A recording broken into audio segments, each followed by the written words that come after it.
Good morning, students. Welcome back to Atmiya Green School. I am Afrin Sayed, your social studies teacher. Okay, in last class, we have started with diversity in India. And students, we learned various things.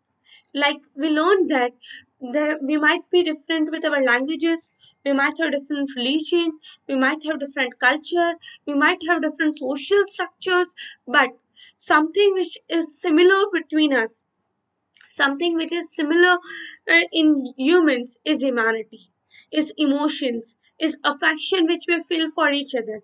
And this entire thing was being explained by a story of two boys, Samir A and Samir Do, in which both of them were having the same name, but they belong to different communities, they belong to different religion, yet they share a very beautiful connection and with each other, that to not having a blood relation or not having a relation of friendship by birth, or a relation of a friendship in by studying in the same school, but it was their coincidence meeting on road.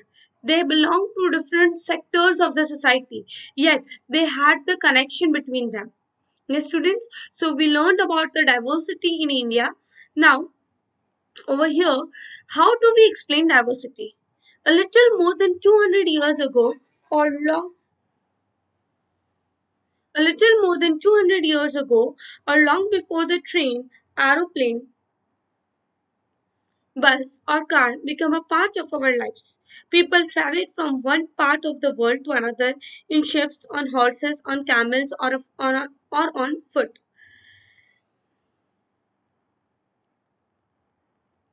Often they went in search of new lands or new places to settle in or for people to trade with. And because it took so long to travel, once they got to a place, people stayed there, often for a long time. Many others left their homes because there were famines and drought, and they could not get enough to eat. Some went in search of work while others left because there was war. Sometimes, as they begin to make their home in a new places, people begin to change a little, and other times they manage to do things in the old ways. So the languages, food, music, religion become a mix of old and new. And out of this intermixing culture came something new and different. Yes, students, some years back, some 100 years back, we don't have vehicles, we don't have two wheelers, we don't have four wheelers, we don't have facilities of trains, we didn't have facilities of mm, auto rickshaws and vans and buses and all the public transportation which is available today, public and private too. Today in our homes we have at least two or three vehicles. Today in our homes we have vehicles so that we can travel anywhere whenever we want, irrespective of the timing. Even if we want to travel to out of station, and if we are having our own vehicle, then we can get out of our houses even at the time of night. Okay, so the convenience of the people have increased a lot due to the transportation facilities nowadays available. But some years back, people used to travel with ships and boats and uh, camels and horses and on bullocks, and it took lot of time. It took lot of time to travel from one place to another. So what happens, that people used to settle for wherever they go, they used to settle for a long period of time, and sometimes they might not come back again. They have the different, they have, of course they have different reasons to travel, like maybe because of the trading purpose, or maybe because of their uh, family settlement, or because sometimes they used to get out of the places because of the famines and drought, that is natural calamities which takes place. And when they shift to another place, when they get to some new places, they get mixed with the culture, with the languages and music, which gradually turns out to be a mixture of old and new, where they try to adjust themselves in the cultures, when they try to not forget their own cultures, and this comes out with a new culture, with a mixture of cultures. The history of many places shows us how many different cultural influences have had to shape life in the culture there. Thus, the region become very diverse because of their unique histories. there are, if you have ever visited the places having the historical importance, like something which like if you have ever visited to Rajasthan and Jaipur, and we can see those forts and tombs have different different structures and different looks and different designs. Those paintings talks a lot. Those paintings says that how much they were influenced with the culture, and with the passage of time, with the changing time, they have the different styles, they have the different unique culture, and that was because of the moving time and moving generation which was taking place, the mixture of culture which was taking place. As of now, like students, if you see that we can in a click we can send the picture, we can get the videos, we can use the internet as much as we can. Okay, nowadays internet is not that expensive too, so it has become very much easier for us to access. Okay, and to connect with the people, we have connected a lot with the people due to all this is facilities, all this technology, we are getting closer to each other. But somehow, students, it's very new for our grandparents.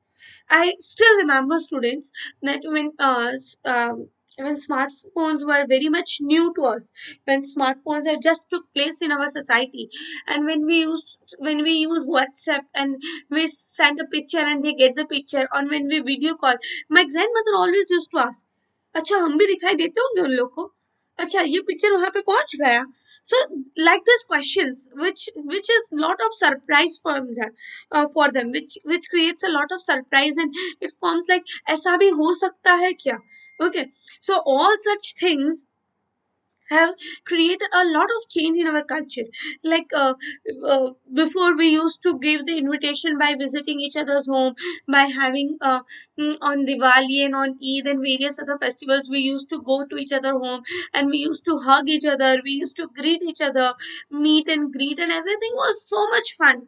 And nowadays we get into our screens and we just wish happy Diwali, happy New Year, happy Eid, and or sometimes even if there is a good moments of our life, like a wedding or something, at that time also what are we doing, we just send them invitation through WhatsApp or any other social media, and invite them.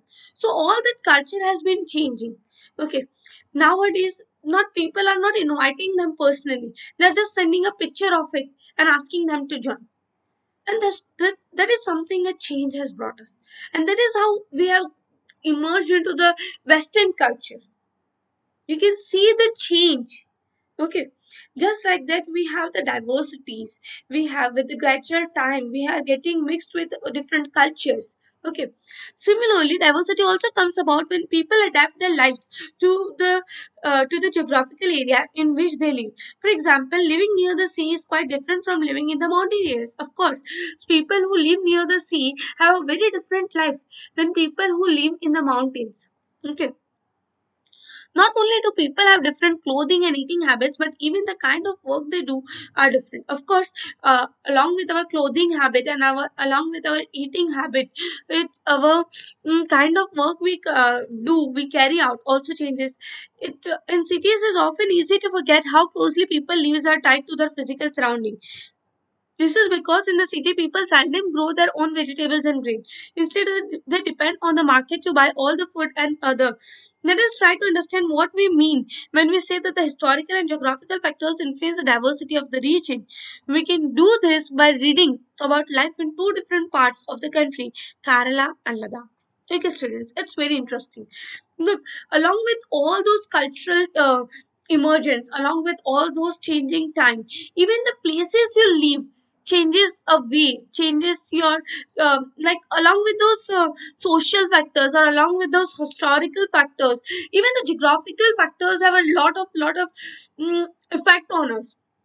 Here we are having a lives of two different people residing in Kerala and people residing in Ladakh. Let's read about people residing in Ladakh. Ladakh is a desert in mountains in east of Jammu and Kashmir. Very little agriculture is possible here since this region does not receive any rain and is covered in snow for a large part of the year. There are very few trees that can grow in the region. For drinking water, people depend on the melting snow during the summer months. People here keep sheep. The goats in this region are special. Wow, look, students. Ladakh is a place which is desert in mountains in east of Jammu and Kashmir. Okay, Ladakh is a desert in mountains in east of Jammu and Kashmir. This region, this in this region, agriculture is not possible because for a long period of time there is it is covered with snow. It is covered with snow. Even for drinking water, people depends on melting of snow. Okay, so what here people do? People here have the cattle rearing habits. So they keep sheep and goats in their houses. The goats in this region are special because they produce pashmina wool. This wool is priced and pashmina shawls cost a lot of money. The people in Ladakh carefully collect the wool of the goats and sell this to the traders from Kashmir. Pashmina shawls are chiefly woven in the Kashmir. The people eat meat and milk products like cheese and butter. Each family owns some goats and cows and resource, that is yak cows. Being a desert did not mean that Ladakh did not attract its shares of traders. It was considered a good trade route as it had many passes through, which caravans traveled to what is today called Tibet. These caravans carried textile and spices, raw material, and carpets. Okay, so here people have a habit of rearing goats and sheep. They get the wool, which is pashmina, which helps to prepare pashmina shawls. And pashmina shawls are very much famous around the world, and they are very like Kashmiri shawls basically. Okay, they are chiefly woven in Kashmir, and they eat meat and milk. Okay, cheese and buttermans, everything which is available through sheep and goats. They even have the yaks in their houses, and it's not because it's a dry and desert area. It does not attract the traders. It is very much attractive for traders. Traders are people who do buying and selling of goods. Okay, goods and services. So here traders are attracted on this route because these routes have many passes. There are many rivers which pass through, and it even has the route towards Tibet. And people here through this routes through Ladakh, they used to they used to trade raw materials and spices. Okay, now Buddhism reached Tibet via Ladakh. Yes, Buddhism reached Tibet via Ladakh. Tibet is able to experience Buddhism culture because of Ladakh. Ladakh is also called Little Tibet. Ladakh is also known as a Little Tibet. Islam was introduced in this region more than over 100 years ago, and there is significant Muslim population here. Ladakh has very rich oral tradition of national epic. The Kesar Saga are performed and sung by both Muslims and Buddhists.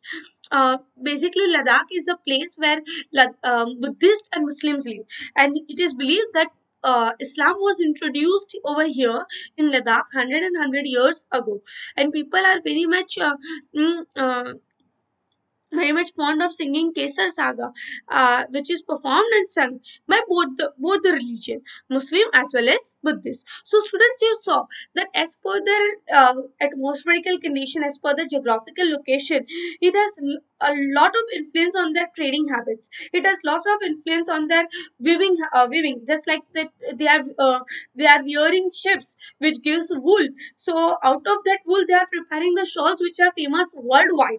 Okay, and their geographical conditions helps or attract many traders, and it was the reason that Ladakh people Buddhist religion has reached to the Tibet. So there was lot of connection. There is lot of connection because of the geographical condition and trading condition and their atmospherical condition, and different kind of religion they share have their has lots of influence on their habits and rituals. Okay, now here we have Kerala.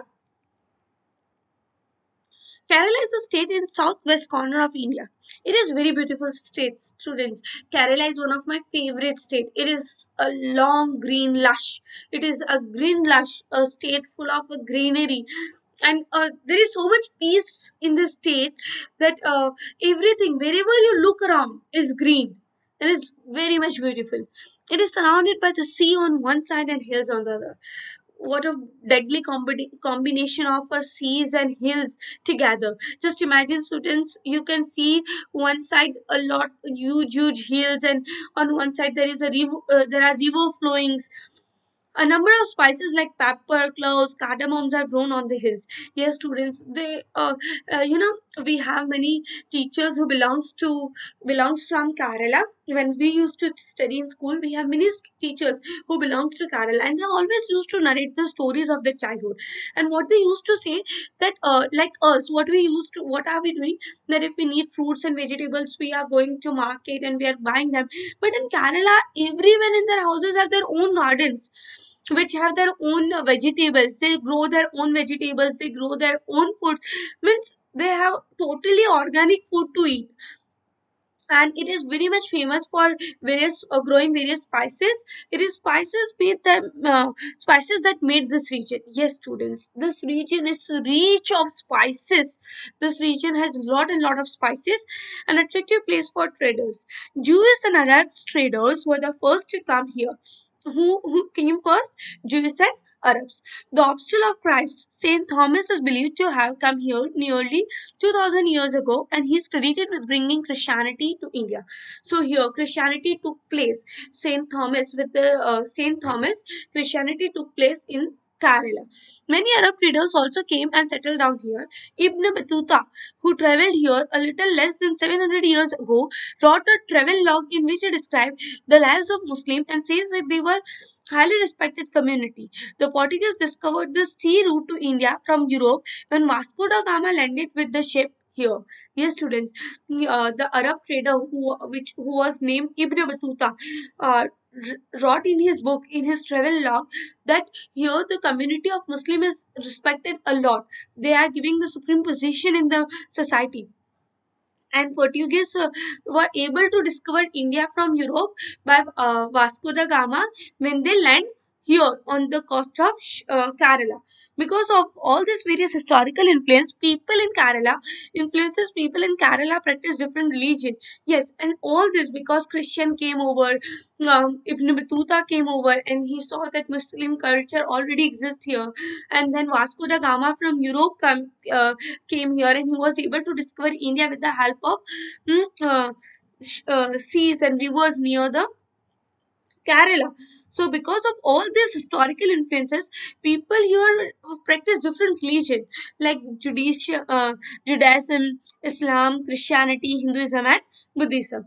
The fishing nets used here, like exactly like China's fishing net, and are called Chinawala. Yes, those fishing nets which is used. Look, Keralians are fond of fish. They eat a lot of fish. Everyone, even over there, even fish are considered as vegetarian. Okay, fish is considered as veg. So fish was something which they used, and because of the geographical condition, as they have lots of rivers and seas near them, so because of that they were very much engaged into the fishing culture as well. And those nets through which they used to catch the fishes are so much like a Chinese fishing net, and therefore it was known as Chinawala. Even the utensils used for frying is called china chatti. Yes, those utensils which are used for frying are known as china chatti. And it's believed that the word chin could have come from China. And yes, of course, because it was like China, and the word chin has got it from China. The fertile land and climate are suited the growing rice, and majority of people here eat rice, fish, and vegetable. Yes, they they are a lot of rice people. They eat a lot of rice and fish, and it is said that because they eat a lot of rice and fish, they have a very sharp brains. Okay, and because of the geographical condition, because of their historical influence of like many outsiders came and settled over there, uh, and because of the geographical conditions of seas, rivers, and good fertile land, it is rich with agriculture as well as fishing habits. Okay, So students, we saw that Ladakh has different influence of his history, Kerala has different influence of history. We saw that Ladakh is influenced by Buddhist culture, whereas Kerala is influenced by Jewish, Arabs, and um, it follows many other religions because of people who came and reside in Kerala. And due to their, we saw in Ladakh that as it is a deserted area, we cannot have much of growing agriculture. But we are good. Ladakhians are good with rearing, cattle rearing, and taking care of cattle, and their fish, their eating habit is everything which is the dairy products, like which we get from cows and goats and sheep, all such kind of things. And we have seen that in Kerala it's a lush green area, very much fertile, rivers and mountains, and because of that, people over there eat rice and fish, and their occupation consists of agricultural activities and fishing habits. Okay, now, so you saw that there is a lot of historical and geographical influence on the culture. Okay. While Kerala and Ladakh are quite different in terms of their geographical feature, the history of both the region has been similar cultural influences. Both the regions were influenced by Chinese and Arab traders. It was geography of Kerala which allowed for the cultivation of spices, and special geographical location of Ladakh and its wool that drew traders to this region. Thus, history and geography are often tied in the cultural life of a region. Yes, we saw that in both the areas, Chinese and Arabs came and settled, and we saw that due to the different geographical condition, they have different kind of occupation, as well as their eating habits were different. The influence of diverse culture is not merely a thing of the past. Our present lives are all about moving from place to place for work. Like we move from place to place for working, and each move our cultural tradition and way of life slowly become part of new place we are in. And slowly and gradually we start adapting with the culture where we live. Similarly, in our neighborhoods, we live close to people from several communities. Our daily lives are about the ways in which we do things together and hear stories about each other's life. Students, this can what here it is given that sometimes we move away from our houses is for the purpose of work or for any maybe for studies or work, and slowly and gradually we start adapting their culture. Just like I'll give you example of I have my cousin sister who went and settled in Europe, in London, because of her working and education. So because both because of both the things, working as well as education purpose. And we often used to have a video call with her, like at least once a month we have a video call with her.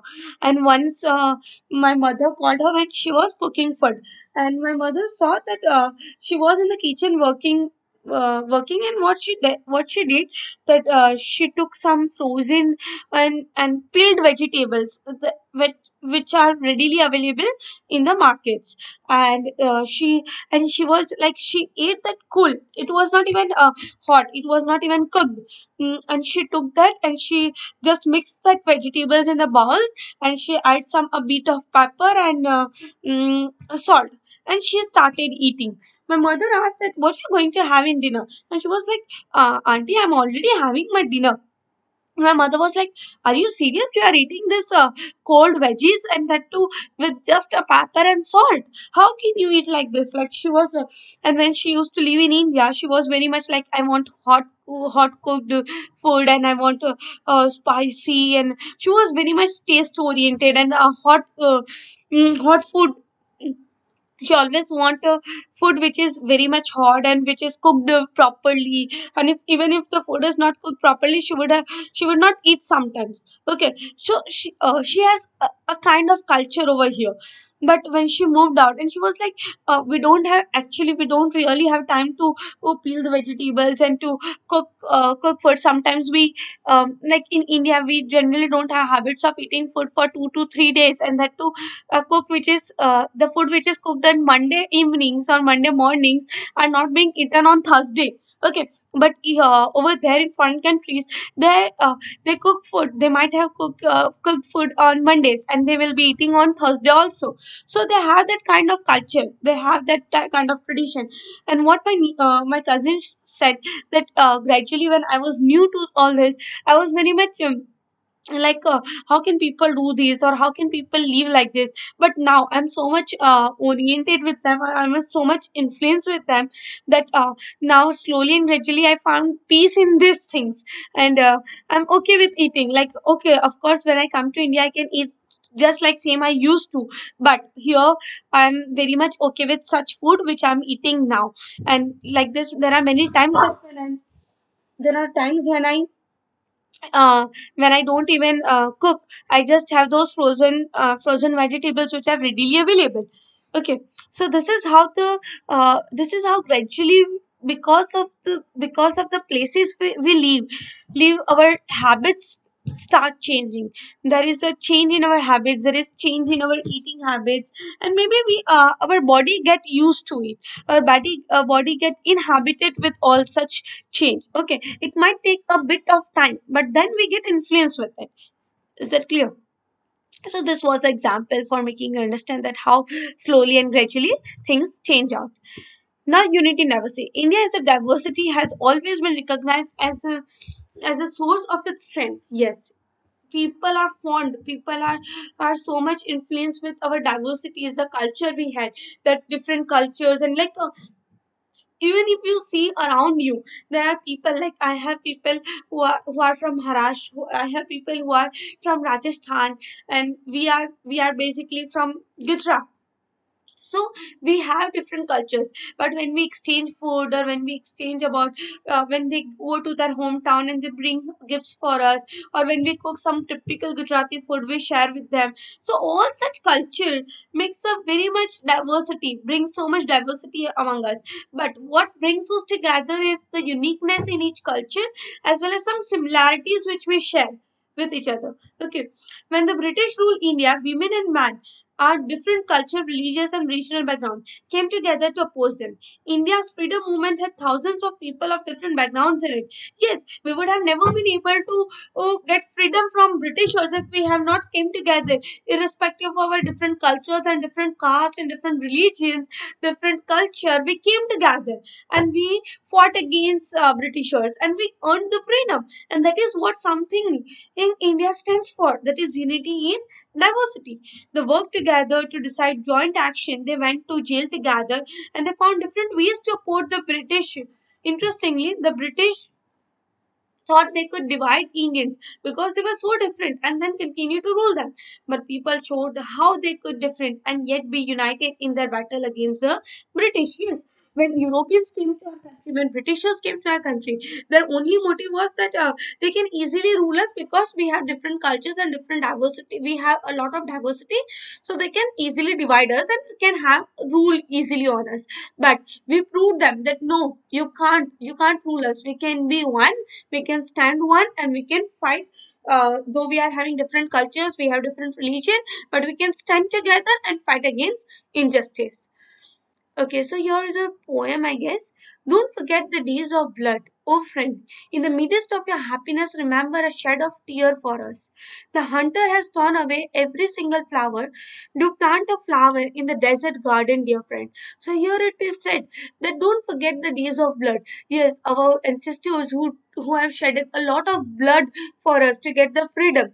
In the midst of your happiness, remember to shed a tear for us. So while we are enjoying our freedom, while we are enjoying our this technological world where we are able to achieve everything, and everything is possible in every next second and happening, don't forget to shed a tear for people who had sacrificed their life for us.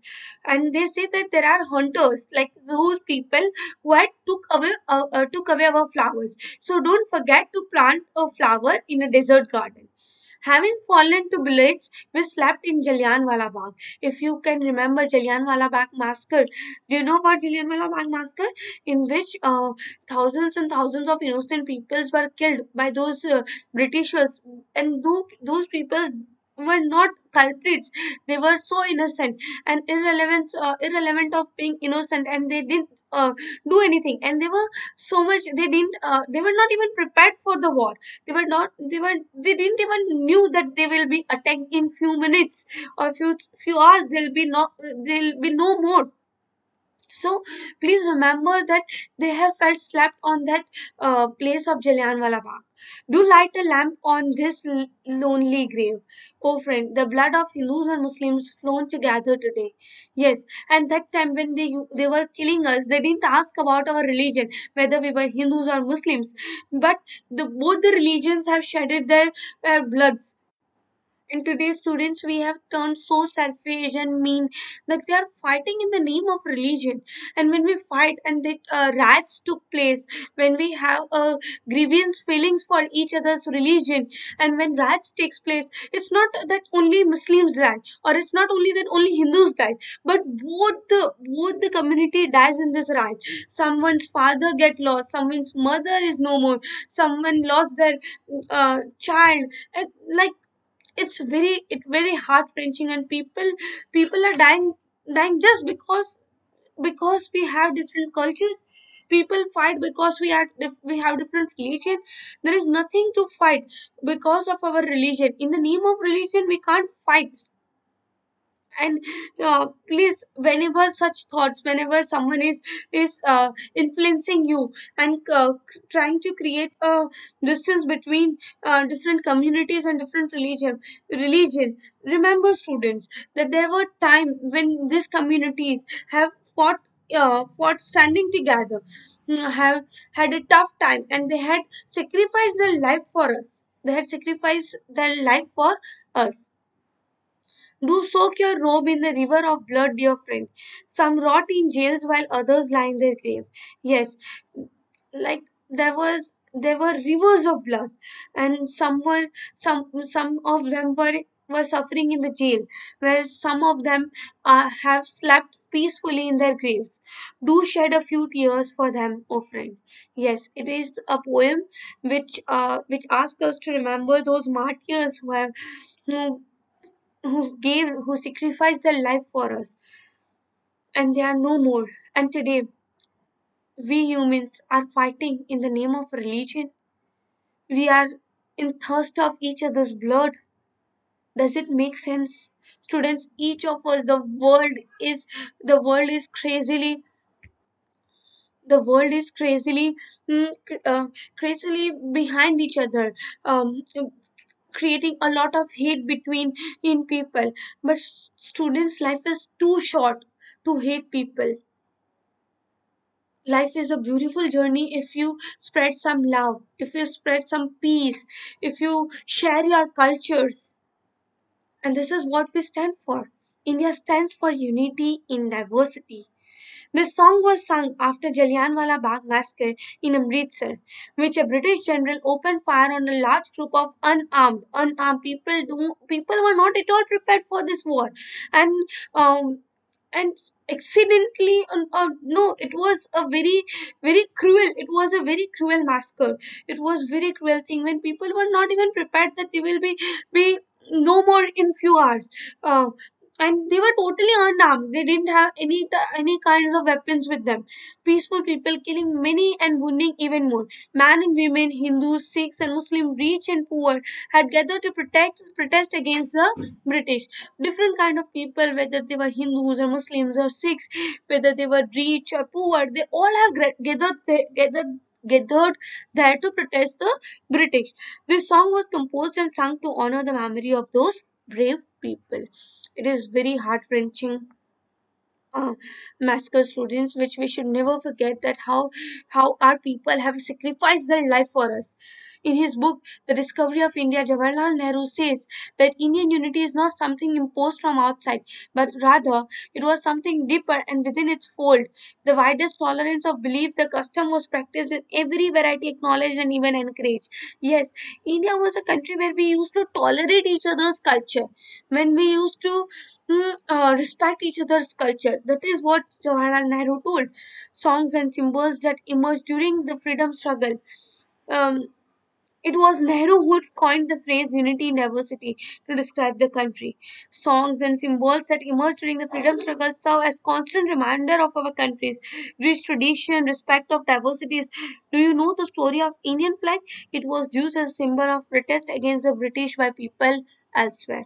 Yes, Indian flag, it was made like orange color stands for the sacrifice, white color stands for the peace, and green color stands for the lush green agriculture Indians have.